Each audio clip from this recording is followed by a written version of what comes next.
Did the IAEA effectively become a Mossad asset? Yes.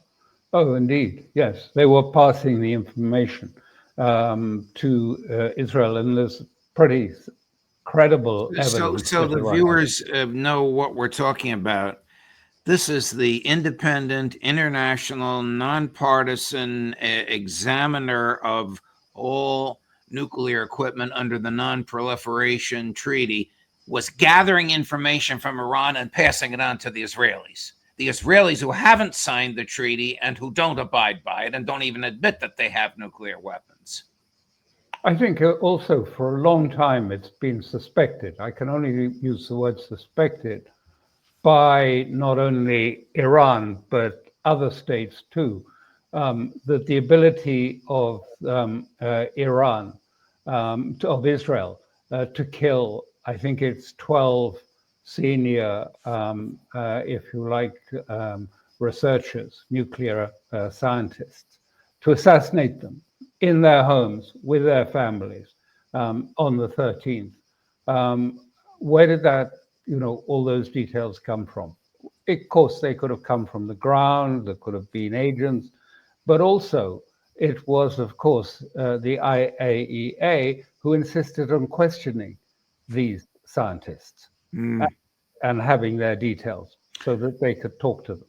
Was Iran weeks away from developing a deliverable nuclear weapon, as the president and his Secretary of Defense have insisted?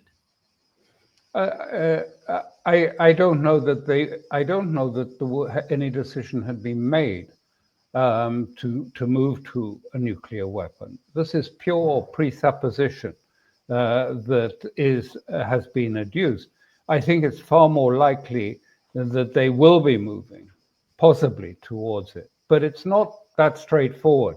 You see commentators in the West all saying, well, there's a balance of interests here, between various factors in Iran, and now the pendulum has swung to the hardliners, and so it's going that way. But the whole point of the fatwa and the review by the supreme leader is there's a thing in Shia Islam called ijtihad.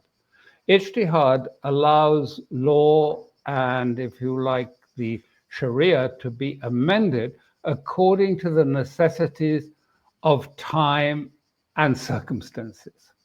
And the only person who can do that, of course, is a jurist, a qualified jurist, which means you have to be Hujjat al-Islam or an Ayatollah to be able to make that sort of appeal.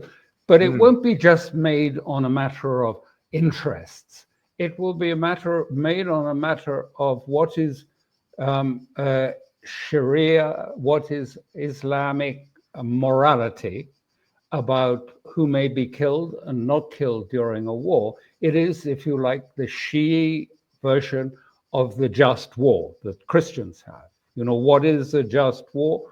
Is it appropriate to take this action on the basis of, if you like, time and circumstance? Right. It may be that they will do that, but it won't be just a simple sort of, oh, well, the pressure is if we'd had a bomb, well, Israel could never have attacked us, so that's right, we're going to have it. It'll be more complex, but it may be. And the language coming out of Araghchi, the foreign minister of Iran, is really much tougher now, and saying there's been toing and froing, but with Trump saying originally there were rumors that he was offering 30 billion, peaceful investment in a nuclear project in Iran.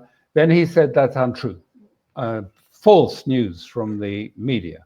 Then there was a prayer, and he came back, and then he was saying, well, we will have talks with Iran. We'll have them next week, and maybe sanctions can be lifted before the talks. And he was sort of saying that this is a great thing for Iran and looking forward to it. And then the supreme leader said, well, you didn't actually do that much damage, and we came out pretty well from this war. And he got in a temper and he said, well, there'll be nothing. And so, and the foreign minister of Iran said, no, we're not talking with Trump. There's no There's no point in talking.